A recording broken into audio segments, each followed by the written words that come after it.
नमस्कार मित्रांनो, आज आपण बघणार आहोत मटणाची रेसिपी। त्यासाठी आपल्याला कांदा टोमॅटो बारीक चिरून घ्यायचा आहे। त्यानंतर खडी मसाले तव्यातून परतून घेऊन ते मिक्सरमध्ये बारीक करायचे आहेत। सोबतच मटणमध्ये दही, हळद, मीठ वगैरे घालून मॅरिनेट करायला ठेवायचं आहे।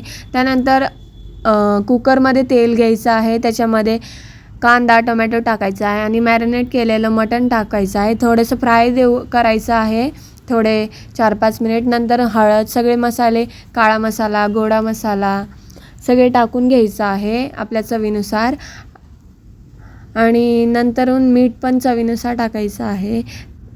त्यानंतर थोडंसं मिक्स करून घ्यायचं आहे चांगल्या पद्धतीने,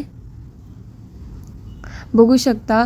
नंतरून लास्टला खोबरं टाकायचं आहे आणि फिनिशिंगसाठी कोथिंबीर भरभरून टाकायची आहे। बघू शकता किती मस्त भाजी झालेली आहे।